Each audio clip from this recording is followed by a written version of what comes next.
Entonces, me voy a permitir dividir esta exposición que tengo esta mañana en dos partes. La primera funciona como una cátedra, vamos a dar una enseñanza, van a ser unos 10 minutos. Y la segunda va a ser el púlpito, va a ser una predicación.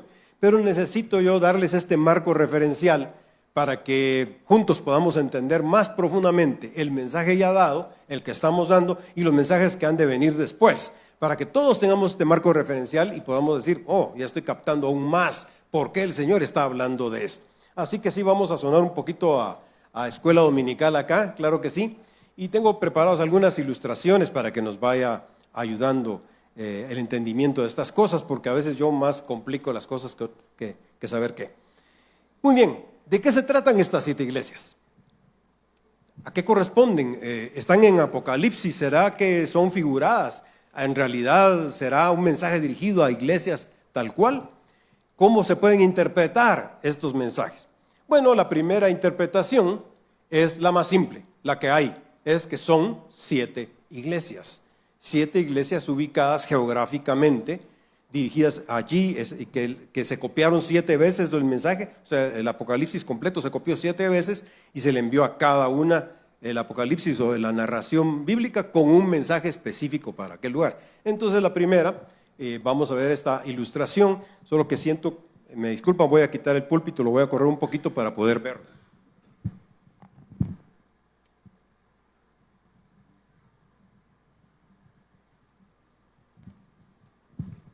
Ahí te quedas por ahí cerca, Jeremy, porque me vas a ayudar. Esto lo pueden encontrar en internet, no hay problema. Esta es Turquía, la actual Turquía, el Asia Menor. Y Pablo paró acá en Éfeso 2 años enseñando el Evangelio, y es muy seguro que de aquí esta iglesia se desprendió, hubieron varios misioneros que fueron por otras partes fundando iglesias. Es más probable que las 7 iglesias han sido fundadas a raíz del ministerio de Pablo. Aquí pueden ver esta pequeña isla, se llama Patmos, que es de donde escribe Juan el Apocalipsis. Es una isla desértica, en realidad se utilizaba como un lugar para enviar a los presos políticos, como un Alcatraz de aquel entonces. Ahí los enviaban para que murieran. Y allí es donde tiene la revelación Juan del Apocalipsis. Se lo envía a las 7 congregaciones. Entonces la primera interpretación, que son estas iglesias, es que son 7 iglesias locales en algún punto, pero que estaban pasando por circunstancias diferentes. Entonces Él les envía esta carta y este libro, el Apocalipsis, y les envía una nota especial. Esta es la primera interpretación. Ya cuando analizamos las 7 iglesias y vemos el contenido de cada una, nos encontramos que hay otro sentido profundo allí que ha corrido a través del tiempo, cómo se pueden interpretar, y lo vamos a colocar acá. La segunda manera es que estas 7 iglesias representan un periodo del tiempo. Veamos la siguiente. Ok, la segunda interpretación que se le ha dado a través del tiempo es que cada iglesia representa un periodo de tiempo en los 2000 años de la iglesia. La iglesia está fundada desde después de que el Señor asciende y empieza el mover en los Hechos capítulo 1. Y por 2000 años y más la iglesia ha estado, se le llama el periodo de la iglesia. Entonces cuando Juan escribe estas 7 cartas, en realidad los estudiosos descubren que hay un periodo de la iglesia en el tiempo que pertenece, como que encaja más con ellos. Por ejemplo, Éfeso puede corresponder al primer siglo de la iglesia, cuando la iglesia estaba pujante. Y el Señor asciende y empieza a crecer la iglesia. Pero el Señor asciende en el 33, después de Cristo. Pero hasta el año 64 la iglesia iba creciendo y creciendo, y de repente algunos empiezan a ceder su amor por el Señor, y es por eso que el Señor les llama a que reintegren, que vuelvan al primer amor. Pero ocurre en el periodo de la iglesia que del año 100 aproximadamente, esto es un más o menos, al año 312, estamos hablando de los siguientes 2 siglos de la iglesia fue perseguida. La gran persecución de la iglesia. Entonces Esmirna, que es la que vamos a estudiar muy brevemente hoy, porque esto abarca mucho, no nos alcanza solo una charla. Esmirna pertenece al período de la persecución de la iglesia. Por eso es que van a ver que el mensaje va dirigido al dolor, a la persecución, al sufrimiento. y termina en el 312 porque en el 313 Constantino, que era el emperador de ese tiempo, se da cuenta en una movida política de que la gran mayoría de las personas del imperio profesaban ya la fe cristiana. De ser perseguidos, la iglesia crece, la iglesia se expande y ahora resulta que la iglesia son la mayoría. Y como buen político, ¿qué hace? Dice, bueno, volvamos los cristianos. Y de ahí él declara solemnemente que el imperio romano es ahora cristiano. A partir de ese momento empieza un nuevo periodo de la iglesia hasta el 590. La era de Constantino, en donde está el inicio de lo que conocemos como catolicismo. ¿Por qué? Porque era la única, y el católico es único. Entonces la iglesia única era la iglesia. Entonces empezó a caminar la iglesia en ese sentido. Y a propósito, los políticos siguen haciendo lo mismo, ¿verdad? Eso es un entre paréntesis, ¿verdad? Usted se da cuenta que el político viene y cuando gana, y se va a recordar, ahora en el 27, cuando gana el siguiente que corresponda, lo que va a hacer es ir a la catedral, después se va al Te Deum a Roosevelt y después se va con los chamanes a que le tiren el humo, porque a él le interesa eso. Donde está la mayoría, ahí va a estar él y yo me hago a todos. Eso es, cierre paréntesis, me dieron ganas de decirlo.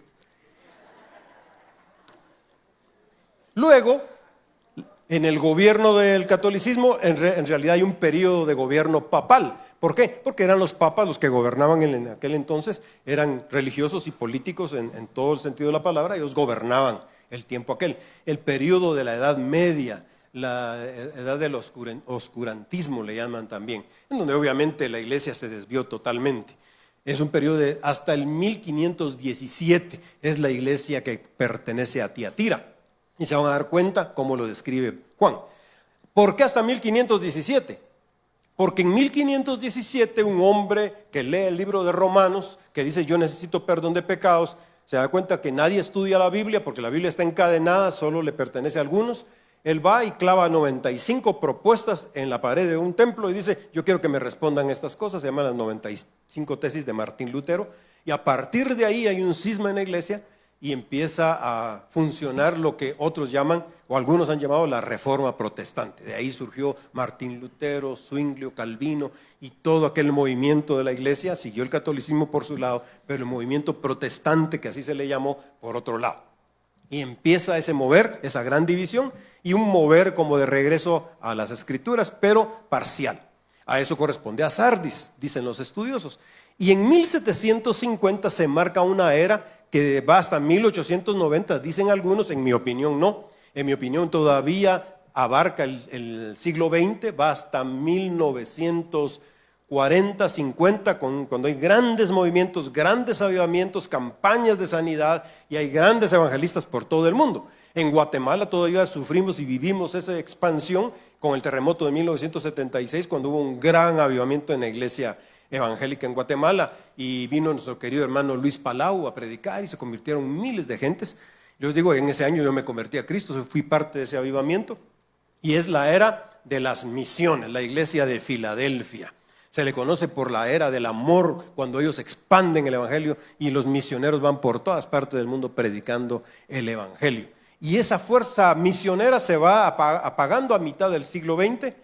Y los estudiosos de la Biblia dicen que estamos en un periodo en el mundo de la iglesia de la Odisea, la era del ecumenismo, donde la iglesia se mezcla, se casa con otros. Estamos hablando de términos muy generales. Entonces ya les di un repaso por la historia, seguimos en el asunto, pero hay otro tipo de interpretación interesantísima y es la siguiente, que también las 7 iglesias son 7 estados espirituales.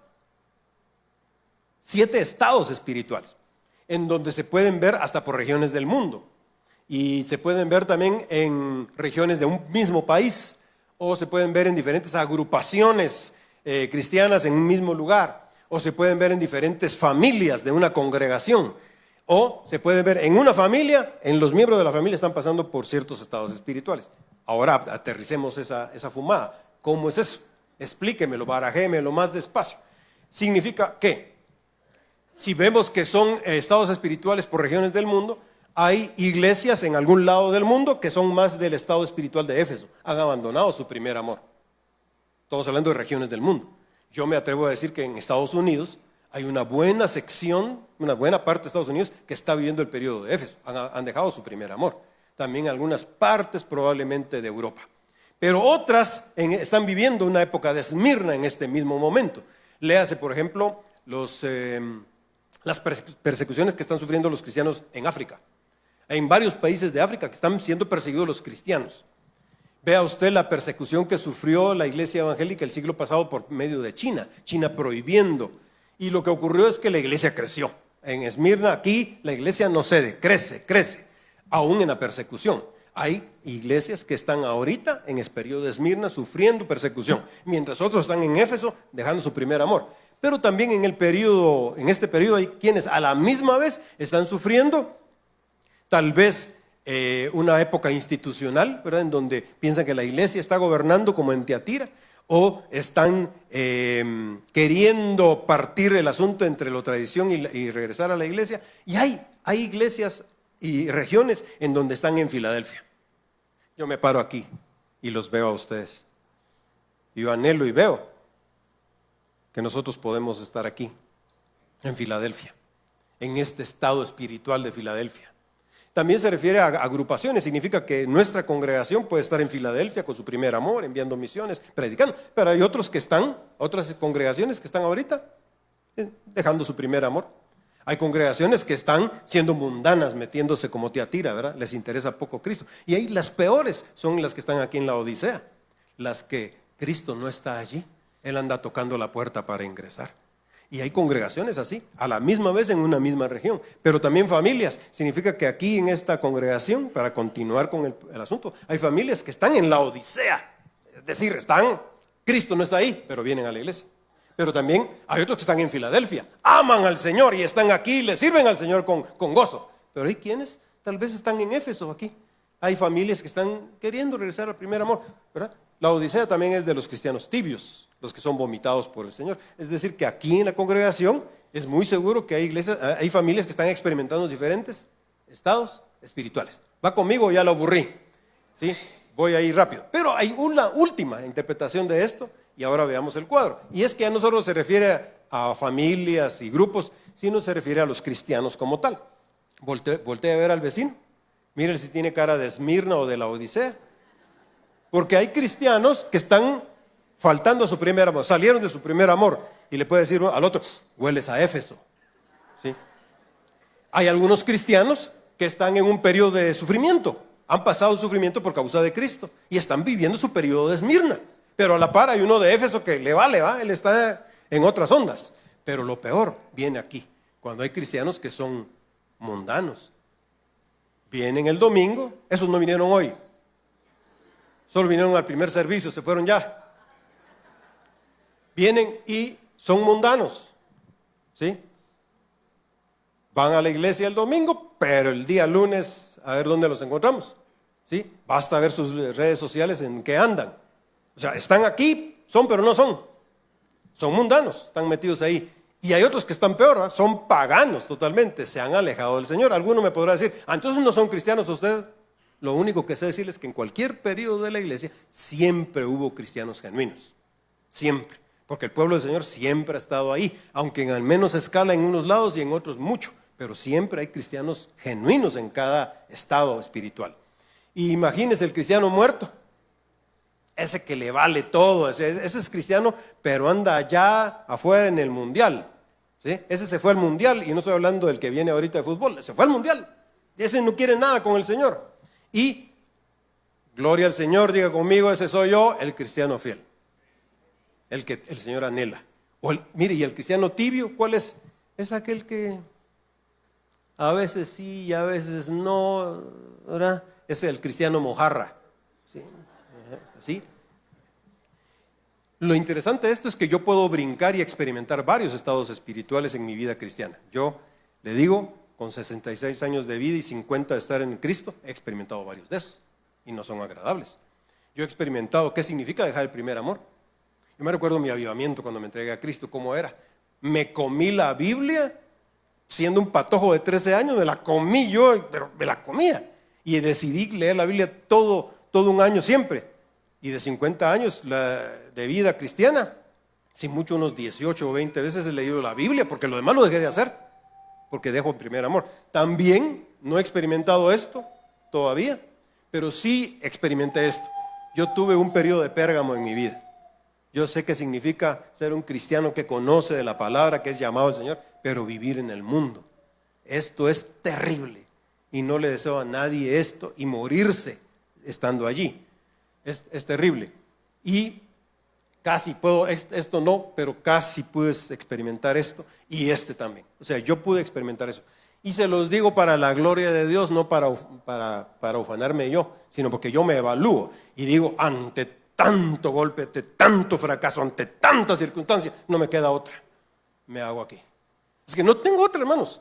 Ya volteo a ver y digo, no, ya no quiero ser un cristiano tibio, ya no quiero ser un cristiano muerto, ya no quiero ser un cristiano pagano, ya no quiero esto. Solo me hay una por experimentar, que es el sufrimiento. No lo he experimentado todavía tal cual lo dice allí y ni lo quiero, pero yo quiero estar aquí en este periodo. El que le toque predicar de esta iglesia se va a rayar. De las 7 iglesias solo hay 2 a las cuales el Señor no le señala algo. Una es Esmirna, que la vamos a ver ahorita, y la otra es Filadelfia. Pero para los demás, más de alguna advertencia hay. Entonces termino la cátedra, termino la enseñanza, agarra la onda, le tomo fotos y usted dice, ahora ya me la puedo. ¿Sí? Ahora ya sé de qué se trata. Entonces vamos a empezar propiamente con el mensaje de la palabra del Señor. Hasta aquí fue una introducción. Una gran introducción. Ya con esta introducción ya dormía varios. Pero déjenlos tranquilos ahí. ¿Ya? Los va a despertar con el aplauso, pero ni modo. Me ayuda a hacer. Yo cuando los cristianos se duermen, ya les he dicho otras veces, ahora ya no los molesto. Antes me enojaba. Ahora no. Al contrario. Digo, gracias que se durmieron. Solo nomás no se pongan a roncar. Gracias que se durmieron. Yo digo, Señor, de plano es el espíritu de paz que transmito allí. De plano es un espíritu que yo cargo, ¿eh? Donde van, se duermen, porque de lo contrario van hasta las 11 de la noche ahí, no se duermen, pero platican conmigo y se duermen. O sea, les doy un espíritu de paz. Muy bien, abriendo la Biblia, los que todavía traemos la de papel, la de carne y hueso, o abriendo su dispositivo, y en la pantalla nos va a ayudar, vamos a ir a estudiar un poquito al Cristo de los ojos de fuego que mira a la iglesia de Esmirna. ¿Estamos? Mira a la iglesia de Esmirna, pero recuérdese las interpretaciones. Puede ser que lo esté viendo a usted en este momento. Yo sé que aquí, hermanos, le estoy viendo el rostro de varios hermanos que están sufriendo. Está pasando el Niágara en bicicleta. Esta palabra es para usted. Estoy viendo a otros que el Señor los ha bendecido y están nítidos. Le digo, este mensaje también es para usted porque de repente, ¿verdad?, puede pasar.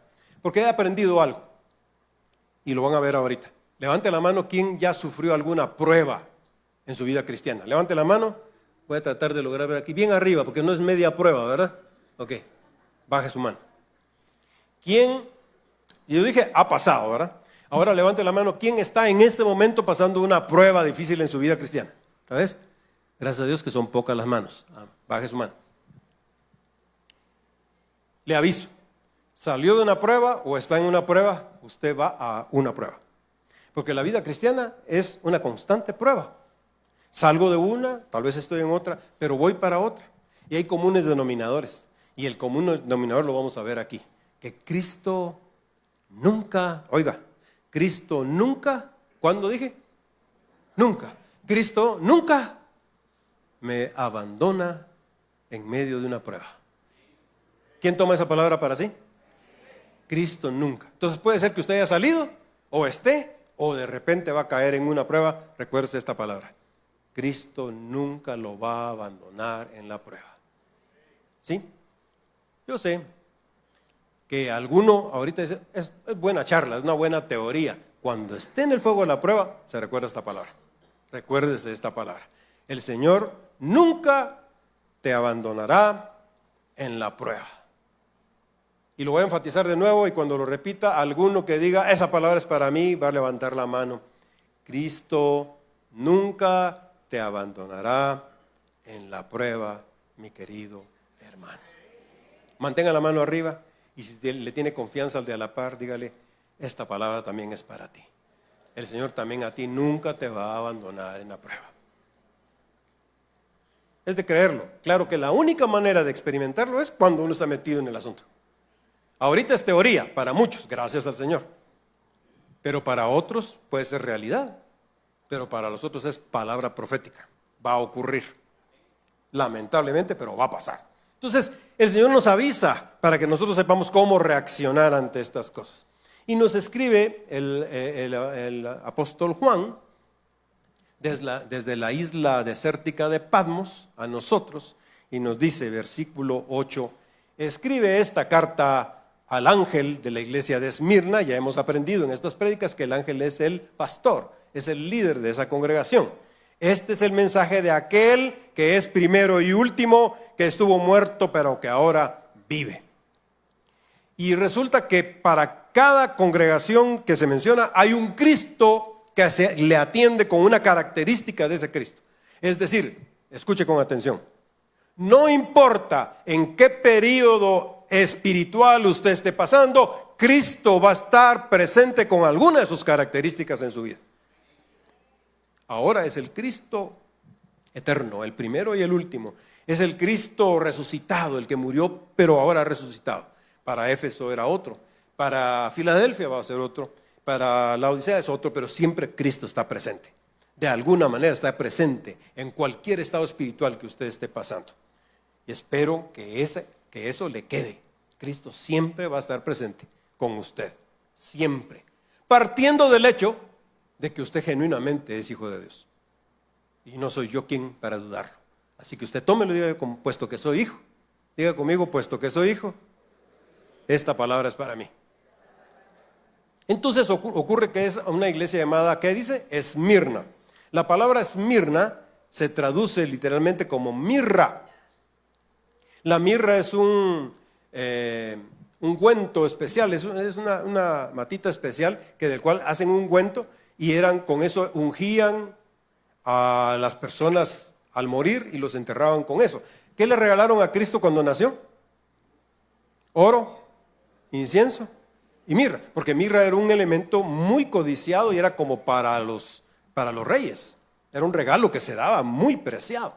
Hoy si usted regala un perfume que va a comprar, no hay una 18K de 7 machos, sino que usted va a comprarlo a una tienda de la zona 10 que cuesta 800 quetzales y un perfume así. Usted dice, es un perfume valioso. Haga de cuenta la mirra. La mirra era para eso, era para un rey. Fue ungido Cristo con la mirra. Y por eso Esmirna es una mirra, es para ungir a Cristo mismo. Entonces Esmirna es mirra, es algo que es un regalo entregado al Señor en la iglesia de Esmirna. ¿Qué le parece? Esmirna es un regalo entregado al Señor. Pero también la iglesia de Esmirna dice que pues necesitaba saber que había un Cristo eterno con ellos y necesitaban saber ellos que era un Cristo que había experimentado la muerte, el sufrimiento y luego la vida eterna. ¿Por qué? Por lo que viene a continuación, por lo que se dice. Dice el siguiente versículo, el 9, pongámoslo en pantalla el 9, y me alejo un poco que quiero leerlo con ustedes. Dice el Señor, yo sé de tu sufrimiento y tu pobreza, pero tú eres rico.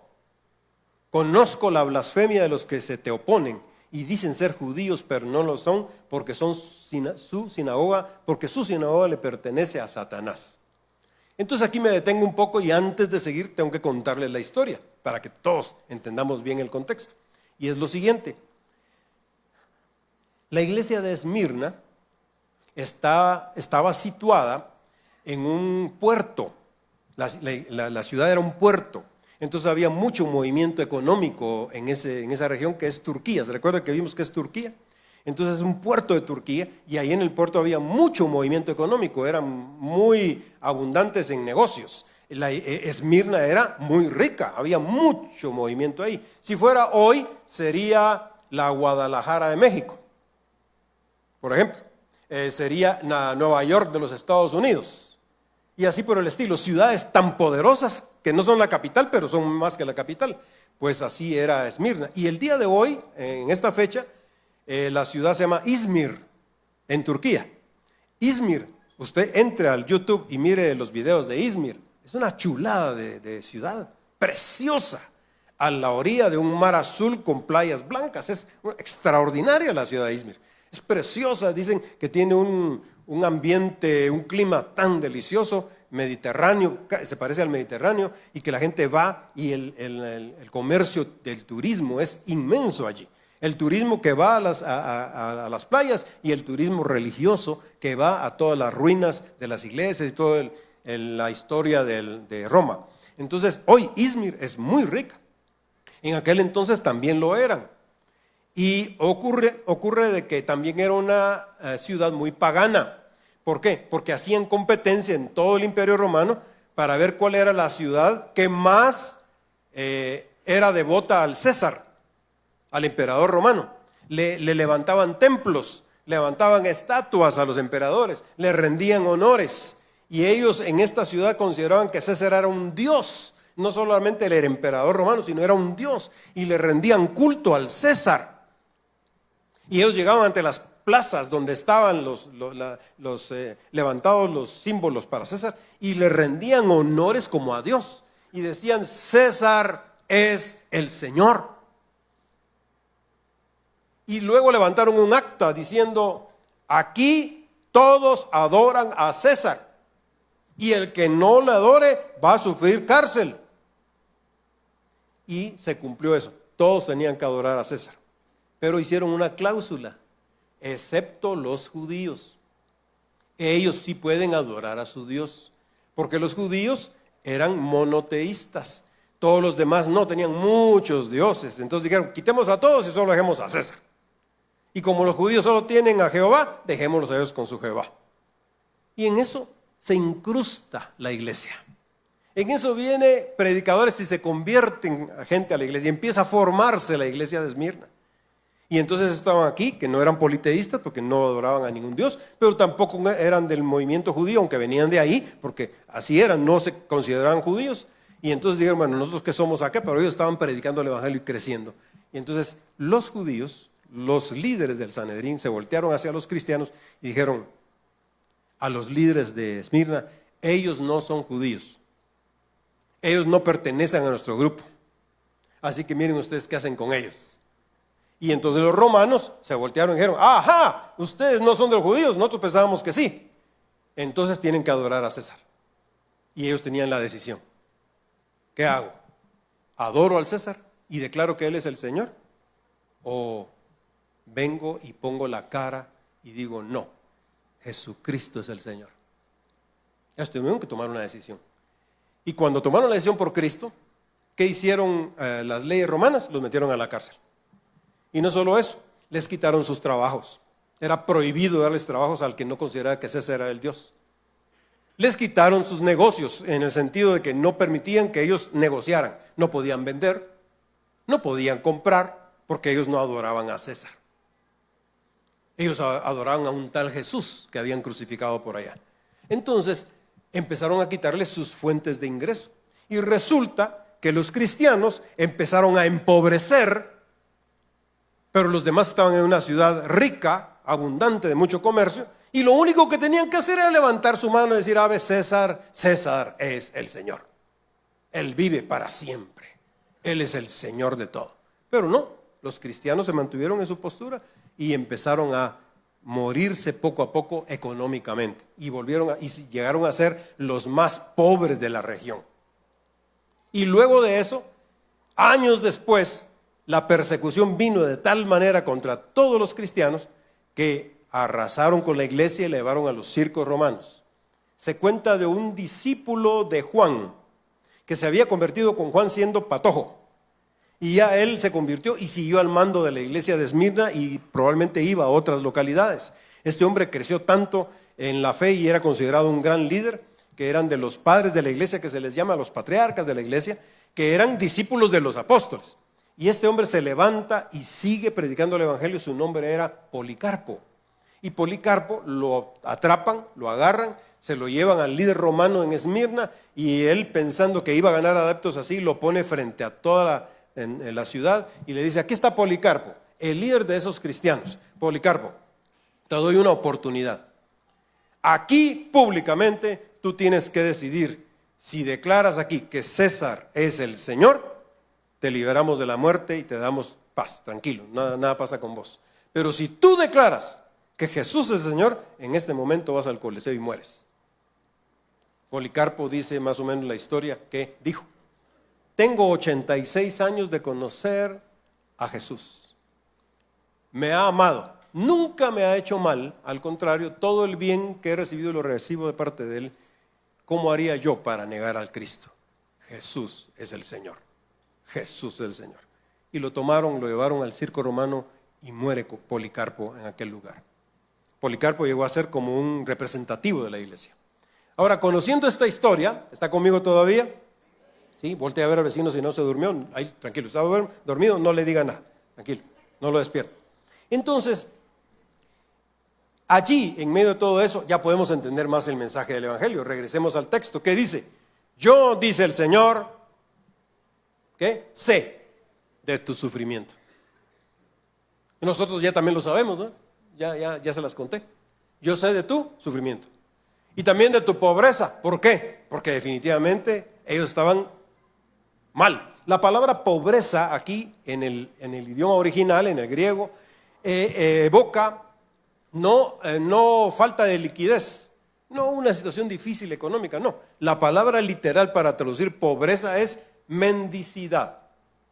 Quiere decir que yo conozco que tú eres un mendigo en esa ciudad. Comparado con lo glamuroso y el mucho dinero que hay ahí, tú eres un mendigo en el lugar. Ya entendemos por qué, por su fe. Entonces dice, yo conozco que tú tienes sufrimiento y tienes pobreza, es lo que todo el mundo ve, es lo que tus bolsillos dicen. Tú eres uno que está mendigando la comida.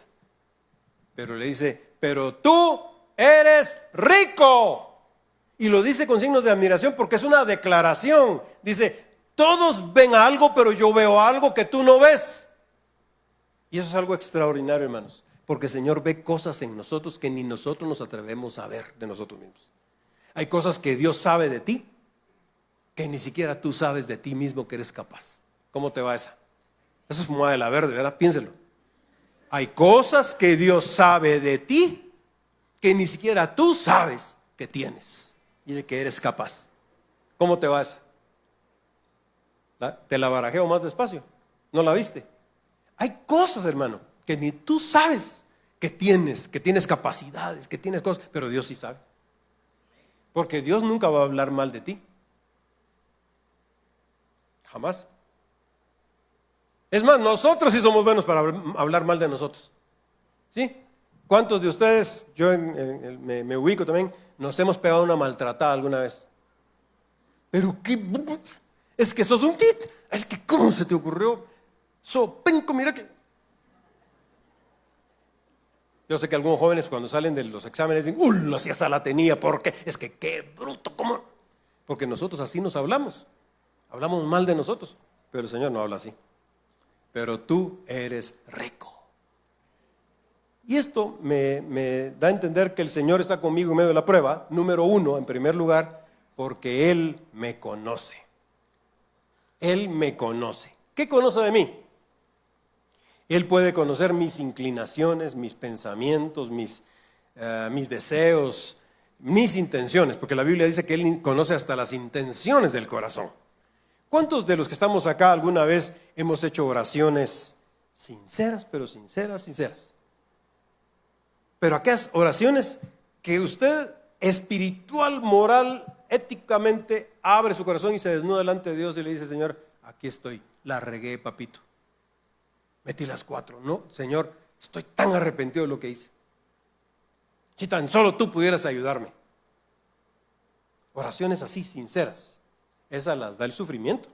Esas las da el sufrimiento, hermano. No la comodidad. Esas las da el problema de la carencia. Situaciones adversas. Esas son oraciones. Espero que las tengamos. Esmirna es muy tiernamente tratada por Cristo aquí. No recibe amenazas, no recibe reprensiones, pero tengo contra ti, no aparece esta frase en Esmirna. No tiene correcciones, no porque sea una iglesia perfecta, sino porque era una iglesia que andaba en pureza, andaba procurando hacer las cosas bien delante de Dios. Recibe reconocimiento, recibe ánimo y recibe promesa. ¿Quién de ustedes necesita algo de eso? ¿Reconocimiento, ánimo o promesa? Todos. No estoy diciendo que le toca que sufrir por eso. Estoy diciéndole que sí está al alcance de nosotros eso. Entonces, el Señor nunca te abandonará en la prueba. Repita conmigo en voz alta eso. Cristo no te abandonará en la prueba. Cuando yo escribí este bosquejo, pensando en ustedes, pero dije, lo mejor era haberlo hecho personal, ¿verdad? ¿Qué le parece si a propósito lo ponemos personal? ¿Cómo sería ahí? Cristo no me abandonará en la prueba. Se siente más rico, ¿verdad? Volvamos a lo personal. Disculpe que fui mero impersonal. Cristo no me abandonará en ninguna prueba. La que pasé, la que estoy pasando o la que voy a pasar, no me va a abandonar. Número 1, porque Cristo me conoce. Él sabe quién soy. Él existe y le importo. ¿Cómo sé que le importo? ¿Cómo sé que yo le importo al Señor? Pues Él conoce mi nombre.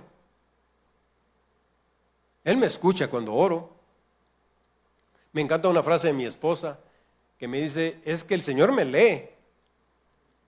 Cuando yo apenas la conocía y ella decía, es que el Señor me lee. Decía, ¿de qué está hablando? Esta mujer está media zafada, ¿qué onda? Y resulta que ella tiene el hábito de buscar al Señor con escritura. Ella agarra un diario y hace un diario hablándole al Señor todos los días. Y ella escribe. Y si vieran ustedes, tenemos cajas guardadas ahí, llenas de sus diarios.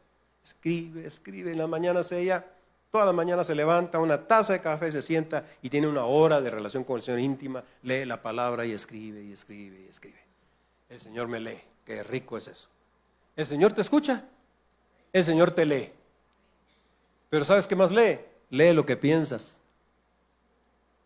Diga conmigo, ¡ay! Vamos, diga conmigo, ¡ay! Ahí te hablan, dígale al vecino. Te conoce el Señor, porque Él sabe tus pensamientos. Él sabe lo que hay en tu corazón. Él te conoce. ¿Qué conoce? En este caso, pues el sufrimiento de los cristianos. Él conocía el sufrimiento de ellos, pero también dice, conozco tu pobreza, pero en realidad lo que más conozco es tu riqueza. Sé en qué eres rico. ¿En qué podía haber sido rico Esmirna? Obviamente pobre en lo económico, porque estaba adverso por la situación de su fe. Pero ¿en qué podía haber sido rico Esmirna? Rico en fidelidad. Era rico en perseverancia. Esmirna era rica en amor por el Señor.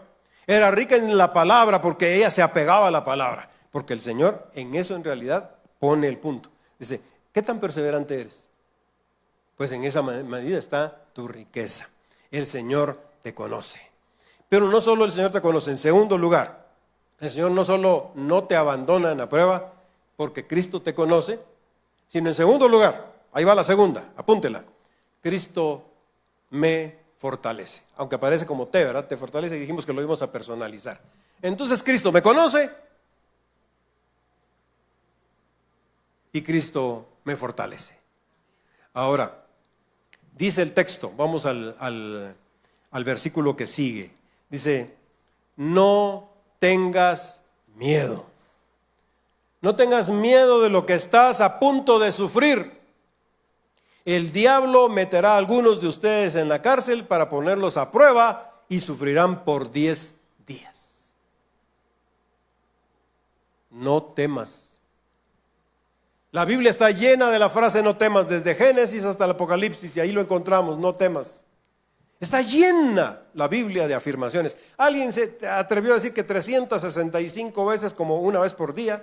No creo que hayan tantas, pero sí hay muchas. La idea es la misma. El Señor nos repite y nos repite y nos repite lo mismo. No temas. Ahora, ¿por qué el Señor nos repite constantemente esas cosas? Para que se nos quede. ¿Dónde están las queridas madres a las cuales se les festejó el día? Levanten su mano las mamás. ¿Cuántas veces le han dicho usted a sus hijos? Hacer la cama. Mira, arreglar tal cosa, hay que ser ordenados. Hasta la saciedad, ¿verdad ustedes? Y no hay modo. Y se casan los ingratos y se van así. Y usted dice, ¡ay! ¿Qué hice mal? Algo tenía que haber hecho mal con este porque no hay modo que haga la cama. Se casan y todo. Y que la vaya a sufrir con la mujer allá porque es un hombre que ni la cama hace. Uy, le dice, esta mujer se va a casar y no sabe, pero ni siquiera se le quema el agua. Pero ahí va y se casa. ¿Verdad? ¿Por qué estamos con eso? Estamos repitiéndole y repitiéndole y repitiéndole lo mismo. ¿Por qué? Porque es importante que se le meta en la cabeza eso, que haga cambios. Y el Señor te está diciendo, hijo, no temas, no temas, no temas. no tengas miedo, porque el Señor sabe que nosotros, nuestro enemigo más grande no es el diablo, sino el temor. El temor a la muerte, el temor a la soledad, el temor a un caos económico, el temor a la enfermedad, el temor a la soledad, el temor al qué dirán, ese temor. Por eso hacemos y dejamos de hacer. Hay distintos tipos de temor. El Señor dice, no, que ese temor no te paralice, no temas, dice el Señor. Ahora, note esto, dice, no tengas miedo de lo que estás a punto de sufrir.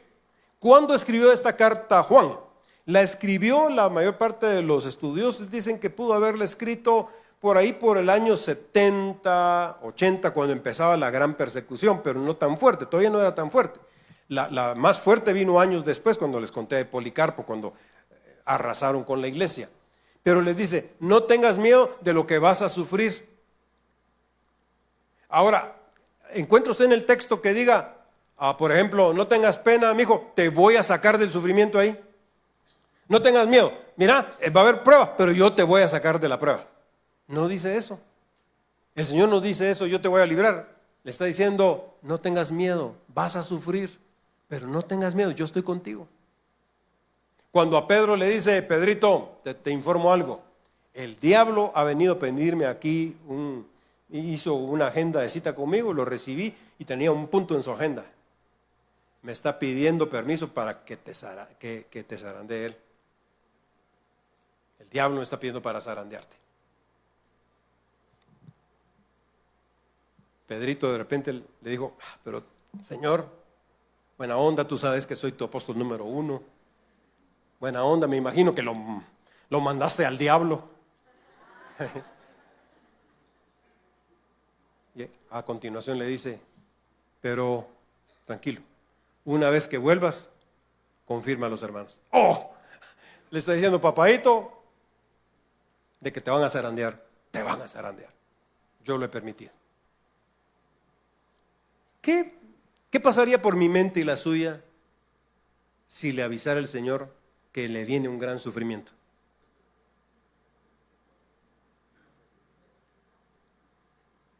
Que conste que no soy profeta ni hijo de profeta.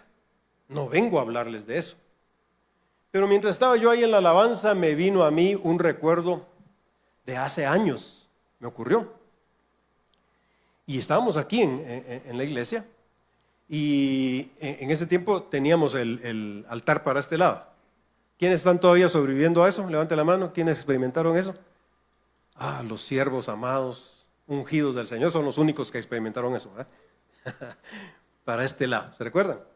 Pues teníamos la alabanza para este lado y el pastor en un momento determinado dejó que oráramos por algunas personas en la congregación y se levantó un tiempo de oración y de intercesión por las personas.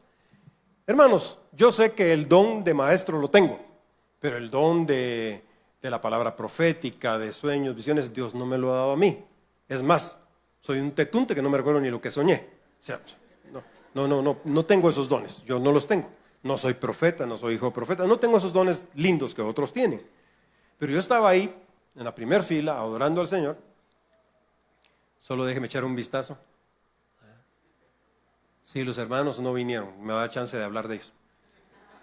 Estaba yo ahí en primera fila adorando al Señor y todo. Y el Señor me dijo, ve y dile a tal pareja tal cosa. Que conste, yo no tengo esos dones.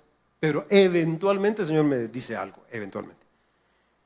Y yo, no Señor, ¿cómo les voy a decir eso? Porque me ha pasado varias veces. No, me hice loco y seguía adorando al Señor. Ve y diles esto. Señor, pero es que no es una buena palabra. No, tú ve y se los dices. Yo sé que algunos tienen esos dones aquí y saben de qué estoy hablando. Ni lerdo ni perezoso. Bueno, fui algo así como arrastrándome, que no quería. Y le dije a los hermanos, estaban ahí, una pareja. En ese tiempo eran líderes de la iglesia, activos en la iglesia. Y les dije, hermanos, el Señor me está viniendo a darles una advertencia. Y quiero que se tomen de la mano. Y se entrelazaron ellos. Y le tomé la mano y le dije, dice el Señor, que toda vez ustedes se mantengan así, nada va a pasar. Pero el momento que ocurra, y va a ser pronto, que ustedes se suelten de la mano, va a venir una gran prueba a sus vidas. Y va a venir la prueba, y lo que tienen que hacer es estar juntos para soportarla, pero si están sueltos, va a ser terrible. ¿Cuál es el llamado? Estar juntos, sufrirla juntos, y ahí en primera fila delante del Señor. Pero se sueltan uno del otro y del Señor, eso va a ser peor. No está diciendo que no van a sufrir la prueba, sino que la van a sufrir solos. Y yo me regresé y le dije: Señor, Padre, ten misericordia, que no pase, que digan que yo soy un mentiroso, pero que no pase, Señor, que no pase. Pasó, hermanos. A los 2 meses se destapó la olla y un gran clavo aquí con la pareja, y perdieron sus puestos en la iglesia, se separaron. Y les vino un caos terrible. A la prueba venía, y el Señor se los anticipó que venía la prueba y que tenían que estar juntos, abrazados juntos del Señor. Y no, se separaron ellos dos y se separaron del Señor. Hasta el día de hoy, anote esta fecha, porque yo le pedí al Señor: Padre, vuélveme a enviar con esta pareja para decirles: el tiempo ya pasó de la prueba, vuélvanse a tomar de las manos. El Señor los ha restaurado. Todavía no me ha enviado esa palabra. Ojalá que se le haya enviado a otro siervo y les haya dicho. Hermano, si se levanta profeta entre nosotros en esta mañana, eso no lo dije en el primer servicio, si se levanta un profeta entre nosotros esta mañana aquí y dice: he aquí, dice el Señor, viene un periodo de prueba para tu vida, no te la voy a quitar, dice el Señor, pero voy a estar contigo en la prueba, ¿qué pensaría usted? Los de allá dicen: menos mal que le habló a los de aquí. Piénselo. Si viniera un profeta, que yo sé que es profeta, yo diría: bueno, si este profeta se va a cumplir la palabra, espero que no se cumpla, ¿verdad? No quiero la prueba. Pero está anticipándole. ¿En dónde está el amor ahí? ¿En dónde está la misericordia ahí? En el anticipo. No es en que lo quite de la prueba, ¿está conmigo? Está en el anticipo, la advertencia: papadito, te va a caer la viga. Así me decía mi papá: mira, seguís haciendo esos patojos, te va a caer la viga. Como yo no sabía qué era, me cayó la viga un día, porque volteé a ver: ¿cómo se me va a caer eso? Entendí qué significaba que me caía la viga. Entonces el Señor dice: te va a caer la viga, prepárate. ¿Y qué hay que hacer? Lo que dice el texto que vamos a ver, eso es lo que el Señor dice. Pero hermano, piénselo. Si le van a anticipar algo así y es del Señor, diga: si es del Señor se va a cumplir. Yo quisiera que fuera una mentira, pero si va a pasar, ¿qué tengo que hacer? No tengas miedo de lo que vas a sufrir.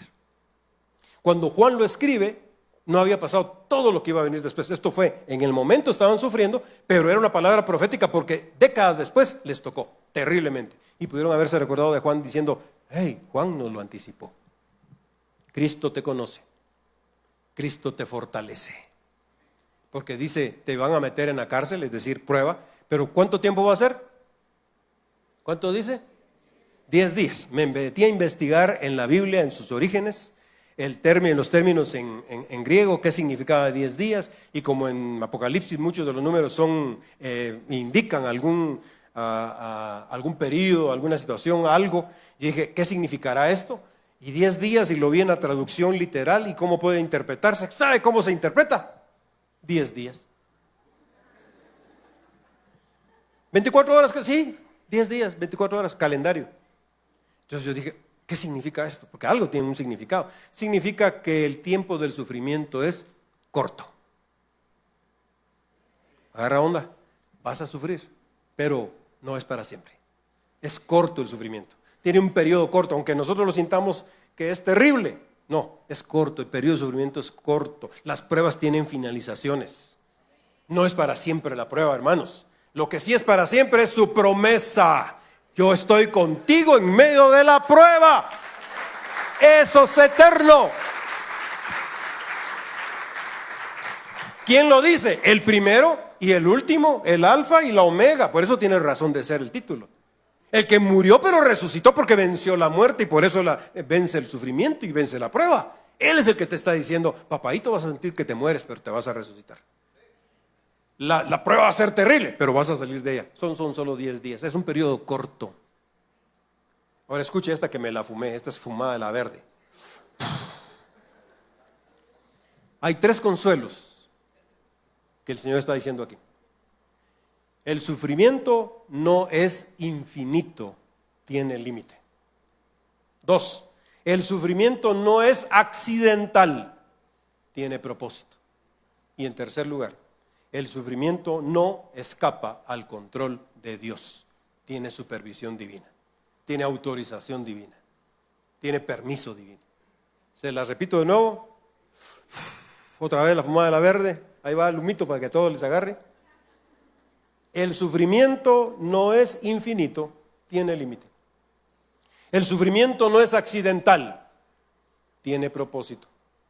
Y el sufrimiento no escapa del control de Cristo, porque tiene su supervisión y aprobación también. En Cristo están las respuestas de muchas cosas. Finalizo con el tercer y último punto que quiero tocar. ¿Verdad que hay mucho? Por eso yo le animo que el día jueves usted no falte. El día jueves se va a seguir tocando este tema ampliamente. En tercer lugar, repitamos, Cristo me conoce, Cristo me fortalece y en tercer lugar, Cristo me promete. ¡Wow! Para mí, promesas para mí. Sí, porque Él es fiel. Pero no es fiel como nosotros pensamos de que Él es fiel a mí. No, Él es fiel a Él. Aló, aquí la tierra. Capisco. ¿Me entiendes, Méndez? Él es fiel a Él. Porque Él no puede negarse a sí mismo. ¿Cómo así, hermano? Barajéme la otra vez que no la vi. Él es fiel a Él. Significa de que si Él lo dijo, Él lo va a cumplir. Que Él es consecuente. Él es congruente. Él no es como la mojarra que a veces dice, no, Él es Él. En la eternidad Él ahí está. No importa la circunstancia tuya o la mía. Esas son variables. Él no es variable. Hay presente, pasado y futuro. Para Él es un eterno presente. Con Él las cosas no cambian porque si Él lo dijo, lo va a cumplir.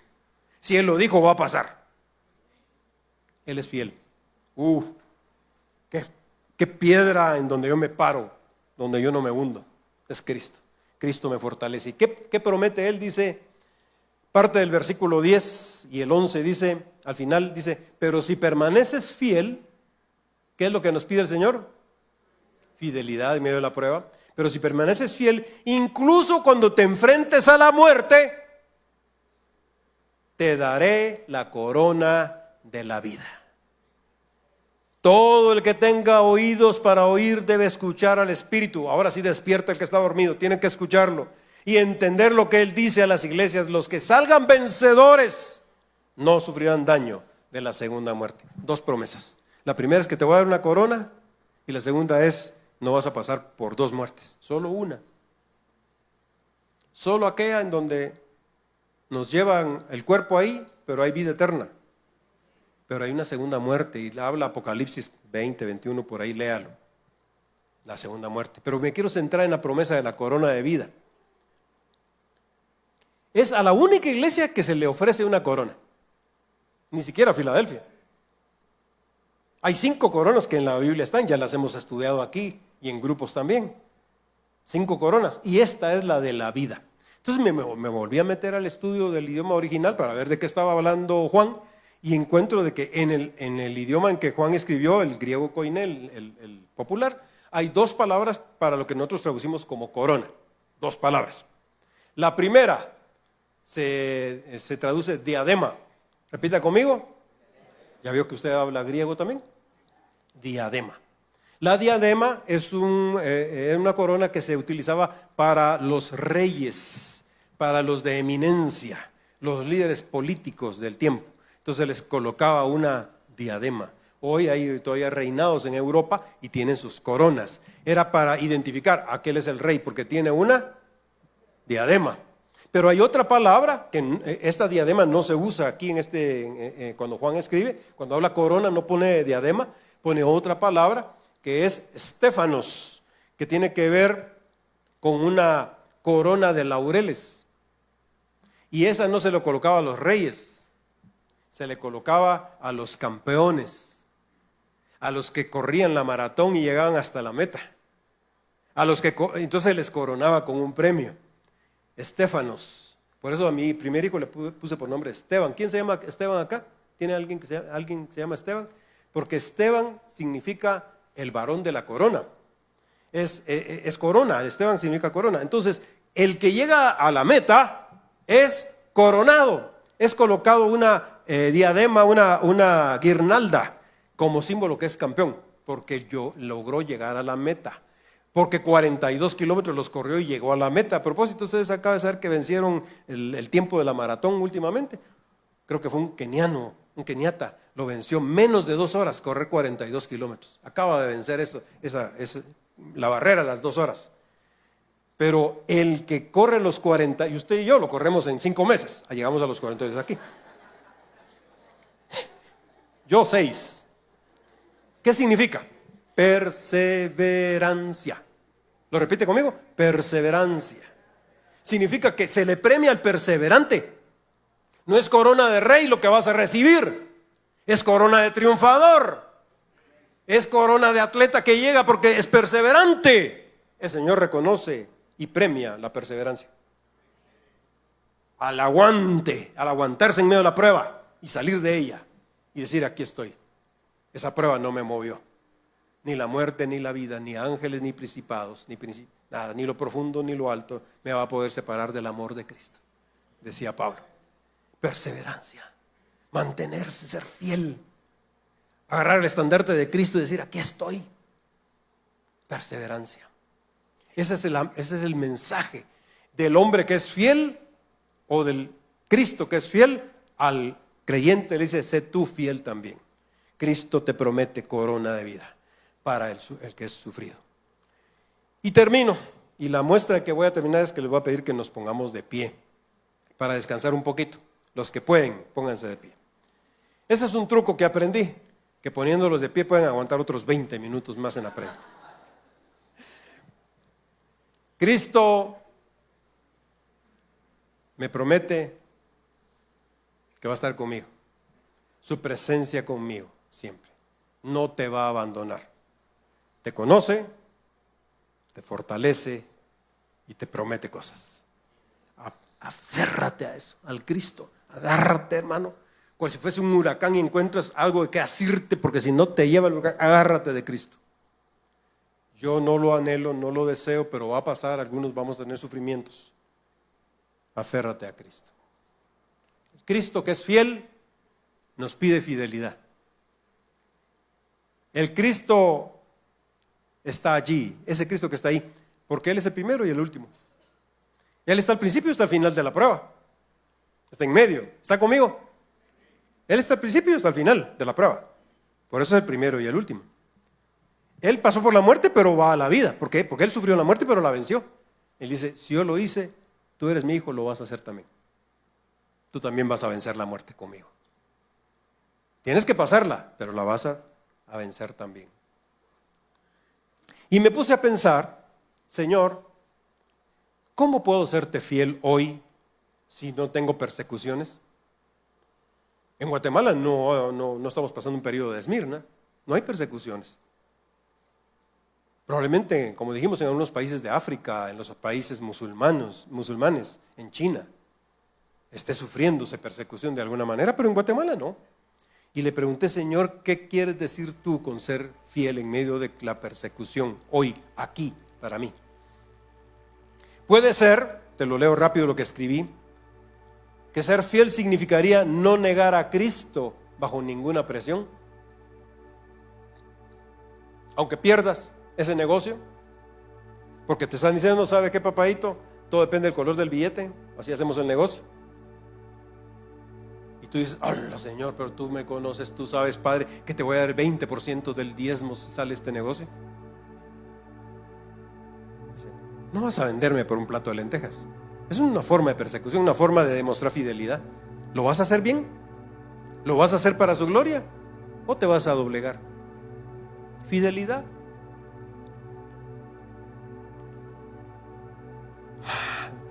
Mantener mi testimonio público puede ser una forma de demostrar fidelidad públicamente.